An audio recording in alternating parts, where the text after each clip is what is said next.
The arrival of the healers.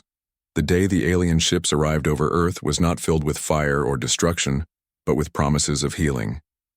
Massive silver vessels glided into orbit, shining like mirrors against the sun, and from their decks came voices broadcast across every channel and frequency. They introduced themselves as the Vayari, a race that had mastered the art of medicine long before they had even discovered how to travel between the stars. They spoke with calm assurance, declaring that their mission was not conquest but compassion, that they had come not to take but to give. For them, medicine was the highest gift and the clearest mark of civilization. Without it, no species could ever hope to survive in the wider galaxy. At first, the humans listened with awe and a cautious kind of gratitude. Generations of disease had scarred humanity's history. From the ancient plagues that swept through empires to the more modern afflictions that science still struggled against, people had always dreamed of a cure-all. And here, standing in front of cameras with tall, elegant figures wrapped in shimmering robes, the Vayari claimed to offer just that. Their representatives stepped into conference halls and hospitals, displaying vials that glowed faintly with bioluminescent liquid. They explained that even the most common fevers could be lethal to galactic species, and that without constant intervention, no intelligent life could thrive. They claimed their medicine was a shield that guarded every advanced society from extinction. Human leaders welcomed them cautiously, but the people embraced them eagerly. Crowds gathered as alien doctors visited clinics, their long fingers steady as they injected their serums into volunteers. Patients with colds were treated. Minor infections were cleansed in seconds, and wounds closed without scarring. The demonstrations were dazzling, and television screens replayed them endlessly. Commentators said Earth had stepped into a golden age of health. Parents imagined children growing up free from sickness, free from the shadow of hospitals. It seemed too good to be true, but humanity wanted to believe. Yet beneath the surface of kindness there was another purpose. The Vayari studied humanity with an intensity that went beyond charity. Their eyes glowed faintly as their instruments scanned blood, skin, and bone. They whispered among themselves in languages that humans did not yet understand, noting results that defied their expectations. A cut on a volunteer's hand closed faster than it should have, the immune response swelling and knitting tissue before their medicine could even act. A fever abated before their vial was injected. In more than one case, their cures were administered after the body had already begun to win the battle on its own. In the grand halls of New Geneva, where the United Earth Council met with the alien envoys, the Vayari explained that humanity was fortunate to have survived this long without outside intervention. They warned that there were countless diseases waiting among the stars that no human immune system could endure. Their tone was gentle but firm, like doctors speaking to a patient who refused to understand the seriousness of his condition. They insisted that without their medicine, Earth's first steps into the galaxy would end in tragedy. But some humans began to question. Doctors on Earth noticed that their alien colleagues seemed puzzled by human biology. Reports filtered back from labs where Vayari scanners failed to categorize antibodies, as if the immune system was rewriting itself too quickly to be measured. Soldiers who had volunteered for exposure to alien pathogens recovered within days, sweating and weak but alive, while the Vayari insisted that any other species would have been corpses within hours. Still, the majority of the world was enchanted by the promise. To be recognized by a galactic civilization, to be offered a place among the stars, and to be given a cure for suffering, it was everything humanity had hoped first contact would bring. Crowds cheered alien doctors as if they were saints descended from the heavens. Children waved banners. Patients lined up at clinics hoping for miracles. What no one realized yet was that the true miracle was not in the glowing vials or the shining ships, but in their own blood and bones. The aliens had not come to rescue a frail species. They had come to examine an enigma, and with every human they studied, their unease grew. For deep in their medical records, there was one unsettling note repeated over and over again. The humans do not break the way they should. Experiments and shock the Vayari were not a people who doubted their own knowledge.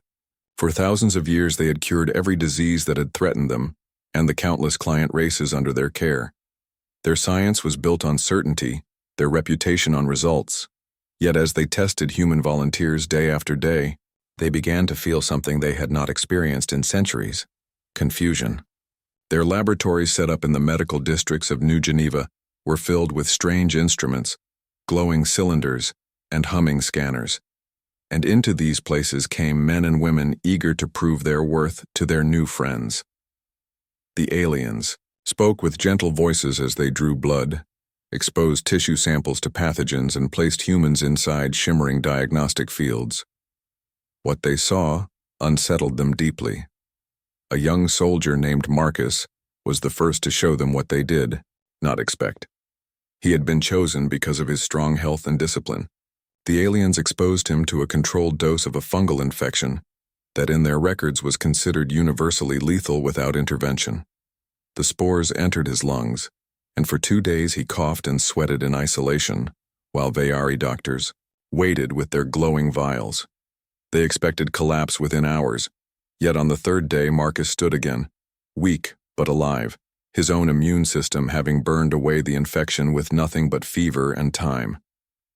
The Veyari tried to hide their shock, but it was written across their long faces. They spoke quickly among themselves, their voices sharp with disbelief. Humans should not be able to survive this, they repeated. But there Marcus stood, asking for food. The same scene repeated itself with others. A girl of 17 was given a carefully weakened strain of alien flu as part of a demonstration. Within 48 hours, her white blood cells had multiplied so fast that the virus was pushed out before it could take hold. The alien students, watching, gasped as their monitors lit up with readings that made no sense. They were taught that complex organisms depended on medicine the way plants depended on water. Yet here was a species that seemed to be its own pharmacy, producing responses faster than any injection could work. At first, the Veyari assumed these were unusual cases, anomalies among the population, but the more they tested, the more they saw the same results. Fishermen, miners, teachers, soldiers, and children all displayed the same frightening resilience. It was not that humans were invulnerable. They fell ill, they weakened, they suffered fevers and pain, but somehow they fought back against diseases that would have annihilated entire colonies of other races. Each new result chipped away at the foundation of what the Veyari believed to be the natural law of biology. Behind closed doors, the alien healers argued bitterly. Some insisted that the humans were reckless, that their survival came only by chance, that their bodies were burning themselves in dangerous ways that would shorten their lives. Others whispered of something more unsettling.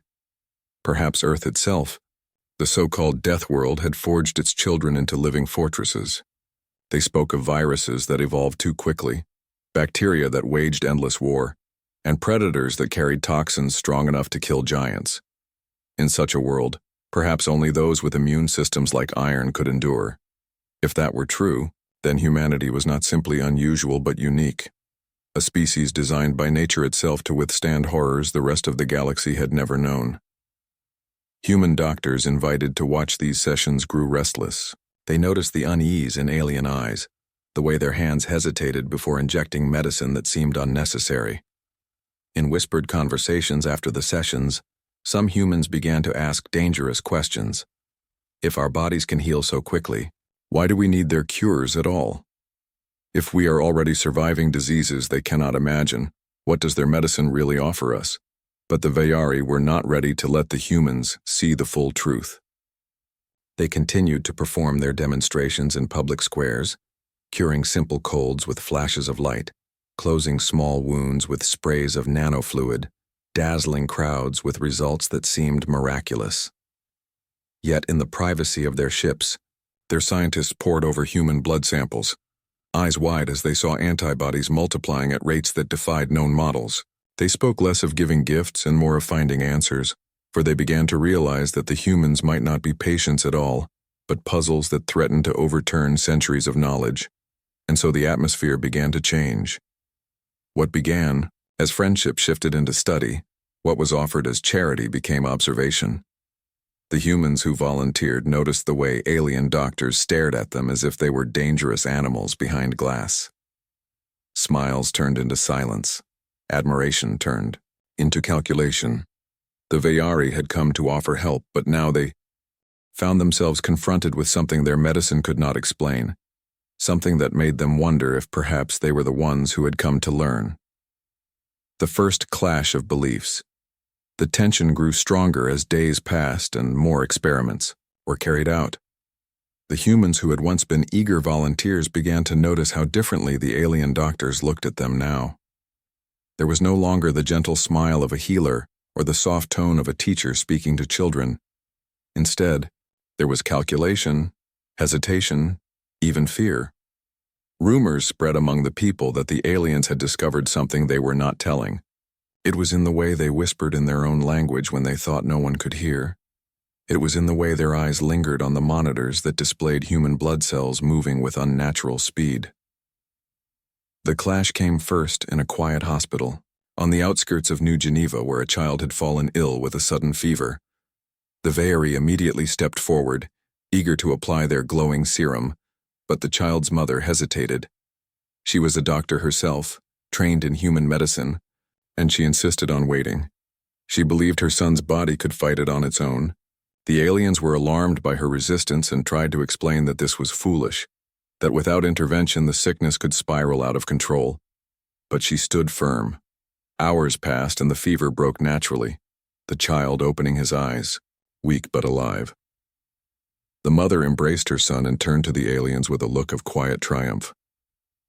That night the story spread across the city, and the people began to wonder aloud if their bodies were stronger than they had ever believed.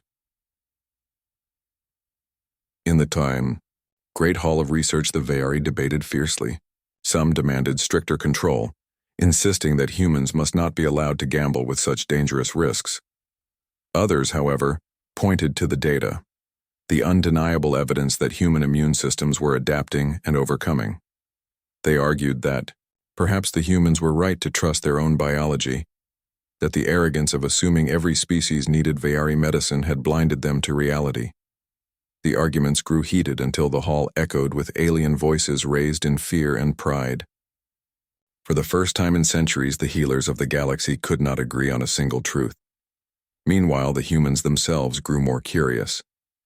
Soldiers who had participated in the trials compared stories of the illnesses they had faced and how quickly they had recovered. Farmers spoke of cuts that healed without treatment, miners of lungs that cleared after days of coughing. Slowly, they began to realize that what the aliens had presented as miraculous cures were often arriving too late, for their own bodies were already repairing themselves before the glowing vials touched their skin. Suspicion deepened, and with it came pride. They were no longer simply subjects of alien charity, but guardians of a secret strength. It was during one public demonstration that the tension finally spilled into the open. A volunteer was exposed to a mild infection, and the alien doctor moved quickly to inject him, but the human raised his hand and refused. Before the gathered crowd, he declared that he did not need their cure, that his body would handle it as nature intended. The crowd gasped. The alien froze, and after hours of waiting, the man walked away alive and well. The people erupted in cheers, but the aliens stood silent, their pride wounded and their certainty shaken. From that moment, the relationship between the two species shifted. The Veyari no longer appeared as saviors in the eyes of humanity. They were seen instead as rivals, as scholars desperate to protect their reputation, perhaps even as deceivers who had exaggerated their importance. Whispers spread that maybe the aliens needed humans more than humans needed them. The once unshakable belief that medicine was the foundation of civilization trembled under the weight of human defiance. And yet not all aliens reacted with anger. Some looked upon the humans with awe, as if gazing at a living miracle. To them, this species was not dangerous but inspirational, a reminder that life could find strength even in the harshest conditions. Still others, however, whispered of threats and dangers, of a future where humans might spread unchecked across the stars, immune to the very plagues that humbled the galaxy. To such voices, humanity was no longer a patient but a storm waiting to be unleashed. Thus, the first true clash of beliefs had begun. On one side stood the Veyari, guardians of tradition and masters of medicine, unwilling to admit that their knowledge might not be absolute. On the other side stood humanity, a young species from a hostile world, discovering for the first time that they possessed a gift others could not fathom. Between them hung the fragile thread of trust, ready to snap with the next challenge. Thika, death world or truth. The whispers of unease did not stay confined to laboratories and meeting halls. They spread like wildfire through both human cities and alien circles.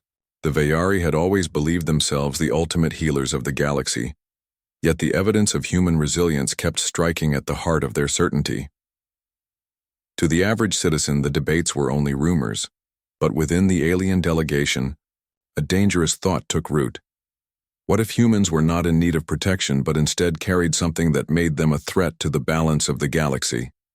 It began with one alien doctor named Sarav, who carried doubts deeper than most. He had spent years studying pathogens that ravaged entire colonies, and he believed no species could resist them without aid. To him, the human demonstrations were not proof of strength, but reckless gambles. He decided that only a direct test could reveal the truth, a test that would leave no doubt. In secret, he selected a volunteer, a soldier named Ethan who trusted the Vayari, and who entered the chamber believing he would face a controlled experiment like the others before him. But Sarav altered the conditions, releasing a strain of pathogen, so lethal that in every known case it had killed within hours. The hours dragged on as Ethan sweated and gasped for air, his body trembling under the assault. Alien monitors screamed warnings. Assistants begged Sarav to end the trial, but he refused. He wanted proof. The fever climbed higher. The man collapsed more than once. Yet each time he clawed back to consciousness, his body fighting with a fury no medicine could mimic. On the third day, he still breathed. His skin was pale, his strength nearly gone, but the infection had begun to retreat. When he finally opened his eyes and asked for water, the alien assistants recoiled in terror. For them, this was not simply survival. It was defiance of the natural order. The news could not be contained. The incident leaked and reached both the alien council and human leaders. Outrage erupted. Humans furious that one of their own had been treated like a test animal, and aliens divided over whether Sarav was a villain or a visionary. But beneath the anger there was something greater, an undeniable realization that humanity had withstood a pathogen meant to destroy them. They were not fragile dependents, they were something else entirely. The phrase spread quickly.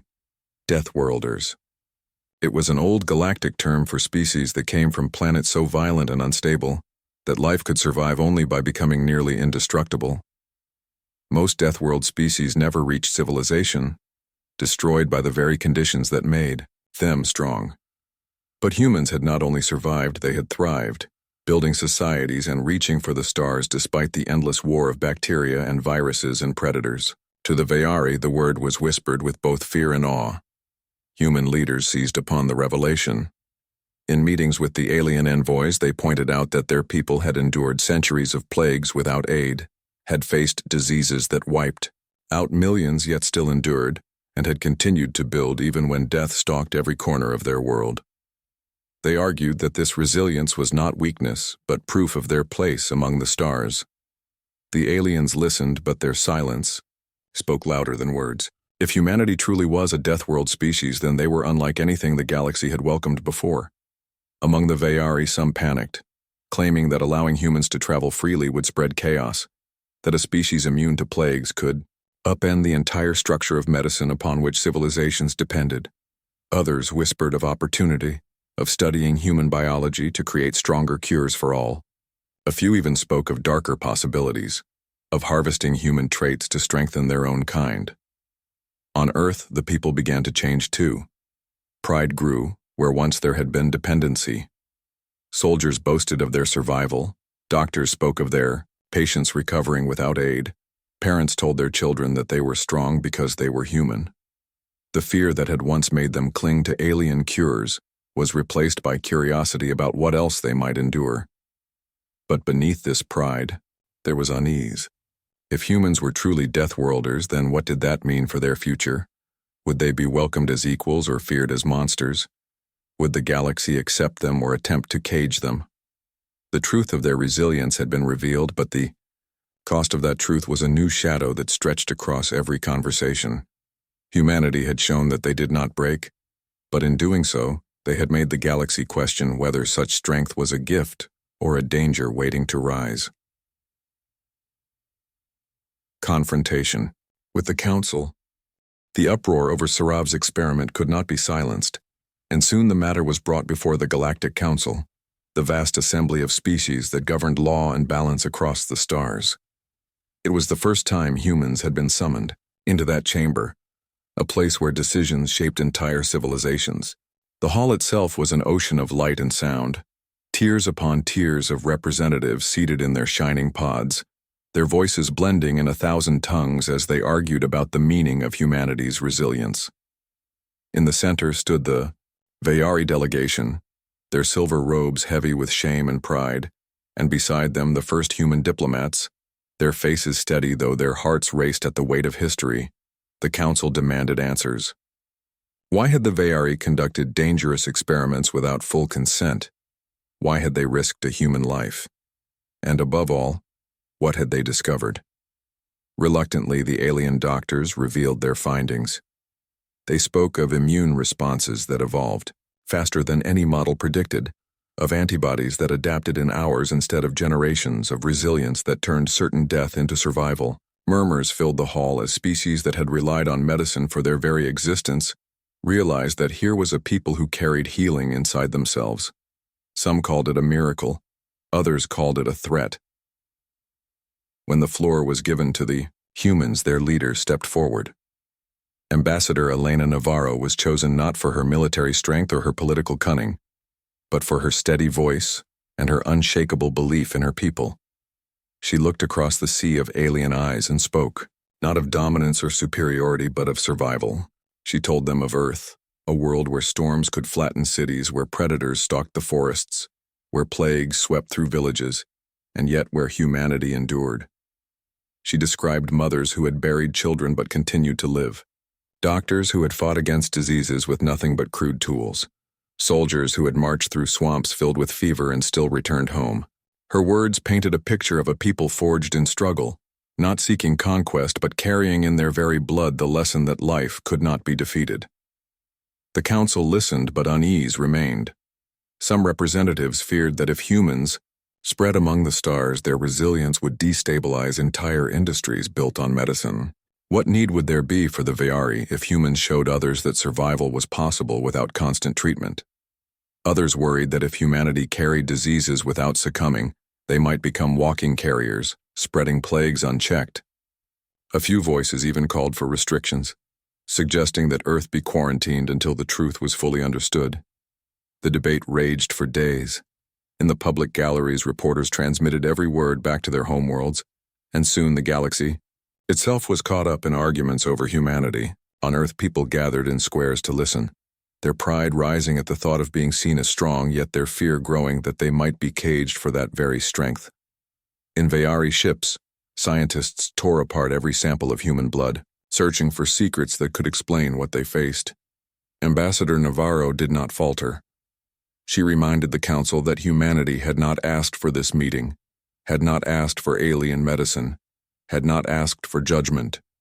She declared that they sought only respect, the same respect given to every other species that stood in the chamber. If humans were resilient, it was not because they wished to disrupt, but because they had no choice. Their world had forced them to become what they were. They were not a threat, but a lesson, a reminder that life could thrive even without constant protection. Some alien representatives were moved by her words, recalling their own histories of struggle before medicine had softened them.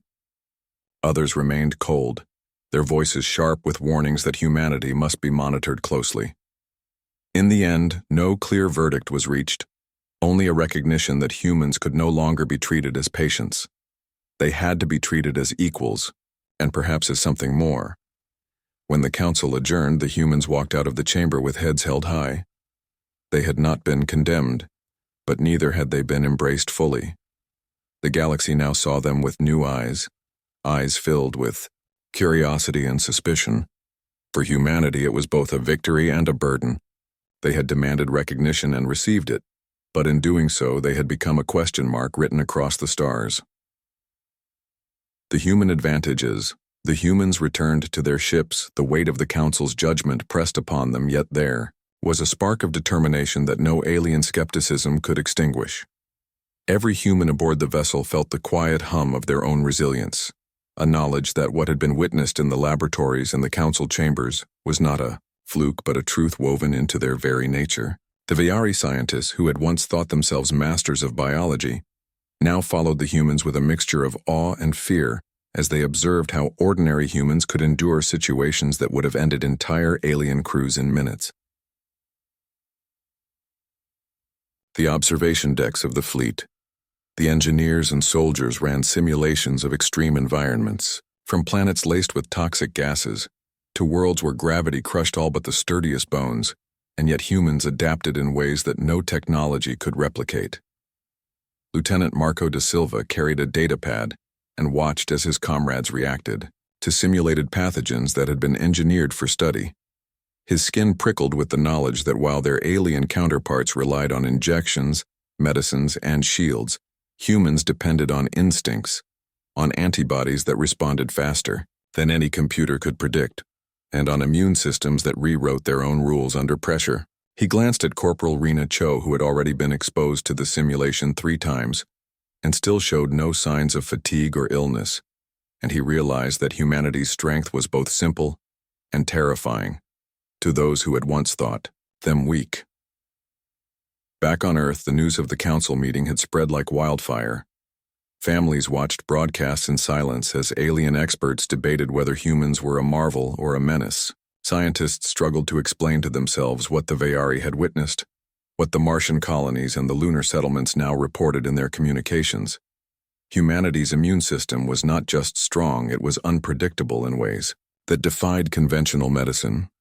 It adapted faster than any algorithm could calculate, and it recovered faster than any medicine could heal. The galaxy's attempts to catalog and classify this strength faltered at the first encounter with a healthy human, leaving experts scratching their heads as they realized they had no true point of comparison. In the fleet's mess hall, soldiers exchanged stories of battles that had been survived against odds no alien could have imagined. They spoke of fevers that would have killed entire alien crews but were shrugged off by humans in hours, of toxins that could erase memories or organs but left humans exhausted yet standing, of wounds that would have ended lives yet were stitched and healed without sophisticated interventions. Every story reinforced the same lesson that had echoed in the Council. Humans were not fragile creatures to be studied or pitied, but forces of nature to be respected and feared. Captain Selene Arkwright, who had overseen the human fleet, understood the implications. This was more than immunity. It was evolution embodied, a proof that life itself could find a way without reliance on artificial tools. She began strategizing for the future, knowing that if the galaxy wished to challenge humanity, they would find themselves facing not a single army, but an entire species that could survive catastrophes without pause. She pondered the alien medicine that had once been offered freely, now rendered nearly obsolete by the sheer adaptability of the humans who carried it within themselves, and she realized that the playing field of the galaxy had shifted irrevocably. Meanwhile, the Vayari and other species began their own quiet experiments, observing human physiology at a distance and attempting to understand what made them so resilient. Some hoped to replicate it in their own kind, but found that each attempt was frustratingly limited, that humans carried not just strength, but a spark of unpredictability, a capacity for adaptation that no alien science could fully contain. The humans, oblivious to the anxiety they caused, went about their routines training, exploring, and preparing for missions that would stretch them to their limits, yet they endured. And every endurance became proof that the Council's recognition had not exaggerated their capabilities. By the time the fleet reached the edge of known space, the humans had already begun to redefine what it meant to survive among the stars. They were no longer patients waiting for medicine, no longer subjects of curiosity. They were a species that the galaxy could neither control nor predict. Each human was a statement, a challenge, a living testament that life could triumph over any obstacle, that the body could be its own weapon and its own shield, and that the universe itself had underestimated what Earth had produced. The turning point as the humans advanced deeper into uncharted space. The tension in the Council fleets grew almost unbearable. Every alien commander knew that the beings they had once underestimated now held power that could not be measured in weapons or numbers, but in something far more dangerous, the unpredictable resilience of life itself. Humans moved with quiet confidence aboard their ships, yet each action radiated a calculated strength that unsettled the most experienced alien tacticians. Lieutenant Marco da Silva watched the crew around him, their faces calm yet alert, their muscles coiled like springs ready to react to anything. And he understood that what made them exceptional was not just training, but the unshakable trust they held in their own bodies and in each other. A sudden alert blared across the fleet, the sensors detecting a hostile presence approaching fast. The humans reacted immediately, but without panic. They moved with fluid coordination, sending drones to scout and shields to maximum while simultaneously preparing for ground deployment, where every soldier knew that the worst could happen, and yet they would survive. In the alien ships above, the Veari counselors argued fiercely, some calling for immediate withdrawal, others insisting on engagement. But the fear was palpable, as every report from sensors and scouts confirmed the humans' capacity to endure hazards that would have annihilated any other species in an instant. The humans' immune systems adapted to environmental toxins faster than their ships could scan, and their recovery from simulated attacks left the aliens scrambling to adjust strategies that were already failing. Captain Celine Arkwright knew that today was more than a mission. It was a message the humans were about to demonstrate that survival was not granted by technology alone, but by the essence of being human. And she felt a surge of pride and responsibility as she prepared the crew for what would come next. On the surface of a nearby planet, the humans deployed to investigate an energy anomaly that had drawn the attention of the Council fleet. The terrain was jagged and toxic clouds hung low, yet the humans moved steadily, scanning and analyzing their surroundings, their bodies resisting effects that should have forced withdrawal, their lungs filtering poisons, their skins resisting corrosive gases, and their minds remaining sharp. Despite extreme conditions, Corporal Rena Cho led her team past crumbling rock formations and treacherous slopes every step, showcasing the adaptability that had become legendary across the galaxy. She glanced at the alien monitoring drones above and smirked, knowing that they were witnessing what no simulations could replicate. Back, in orbit, the Council convened an emergency session, realizing that no amount of medicines, reinforcements, or strategies could match the humans' innate advantages. The discussion shifted from combat to diplomacy, but even then there was caution, as no species had seen anything like this.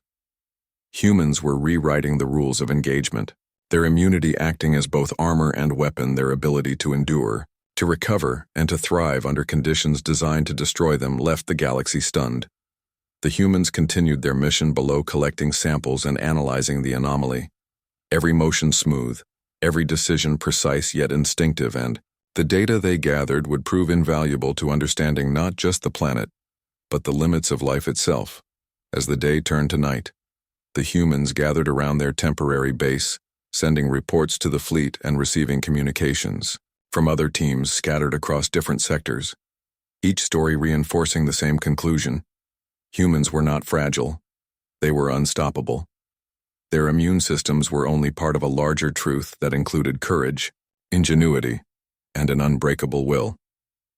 Every member of the expedition felt it, the silent acknowledgement that they were part of a species capable of surviving anything, and the galaxy would never underestimate them again.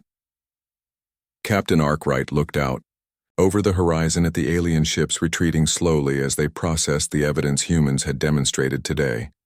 Humans had arrived not needing the Council's medicine, but showing the universe that survival was something they carried within themselves. In every heartbeat, in every breath, and every cell, they were proof that life could resist, adapt, and dominate the most hostile environments, and that the universe had underestimated the quiet strength of Earth.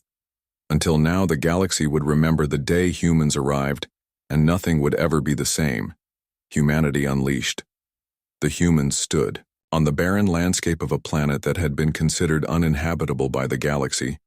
their presence alone rewriting the understanding of life and resilience. Every breath they drew filled their lungs with air tainted by toxins that would have killed any other species instantly, yet they moved freely, their immune systems adapting like living shields. The alien observers above could only watch in awe and disbelief as humans approached the glowing anomaly at the center of the crater, its energy pulsating unpredictably as if testing the resolve of the newcomers. Lieutenant Marco da Silva felt the vibration under his boots each step, a testament to the countless generations of survival instincts encoded in human DNA around him. His team mirrored his determination, eyes fixed on the challenge ahead while their minds processed hazards at lightning speed. The council ships hovered uncertainly, the Vayari commanders sending messages back and forth, their voices tight with tension, realizing that all their strategies and medical technologies were powerless against what humans naturally possessed. Captain Celine Arkwright raised her hand, signaling the team forward. Every motion, calm, deliberate, yet radiating authority, they crossed into the swirling energy field without hesitation, their bodies resisting effects that would have incapacitated them immediately. Their immune systems neutralizing toxins at a rate that baffled the aliens, and the humans felt it as a surge, a vitality running through every vein, every muscle, every cell of their bodies, making them feel invincible. As they reached the center of the anomaly, the energy seemed to recognize them, their presence interacting with it in a way that defied all previous scientific predictions. The humans collected data and transmitted it back to the fleet, understanding, flowing through them intuitively, their minds connecting with the environment in a way that bridged instinct and intellect simultaneously. The alien drones captured every moment, yet no recording could truly convey the raw power and adaptability of humanity. The council convened again, realizing that what they had always thought of as medicine and protection was nothing compared to the living miracle of the human body, and that the galaxy had been blinded by their own assumptions. Back on the ships, the humans prepared for the next mission, their morale soaring, knowing that they had proven once and for all that survival was not given by external aid but was embedded in the very essence of life themselves. Corporal Rena Cho smiled as she gazed at the alien ships retreating slowly. They had witnessed the impossible firsthand. The humans had not only endured, but had dominated, conditions meant to destroy them. The Council would never make the mistake of underestimating Earth's defenders again. Every team member felt the weight of responsibility and pride. Humanity had shown the universe that they were not fragile beings. Needing protection, they were apex survivors capable of adapting, resisting and thriving against any force in existence. The stars stretched endlessly above as the humans prepared to leave the planet, their ships powered by ingenuity and courage, and the knowledge that their species had achieved something legendary. The aliens below whispered among themselves, trying to understand what they had witnessed. Yet no words could capture the full truth. The humans had arrived not as patients seeking aid, but as masters of their own biology. The immune systems of Earthlings had proven themselves to be both armor and weapon, a living testament to what the galaxy would come to respect and fear. The humans departed quietly, leaving a legacy written not in firepower, but in resilience, intelligence, and the unyielding spirit that defined their kind. The anomaly faded behind them, its secrets partially understood yet forever altered by the presence of life that refused to bend or break. Humanity had arrived, and the universe would never look at them the same way again. The strength of their bodies mirrored the strength of their will, their presence alone, a warning that the natural defenses encoded in humans were more powerful than any alien medicine could ever be. The galaxy would remember the day when assumptions shattered and legends were born, for humans were more than survivors. They were conquerors of impossibility and champions of life itself. The end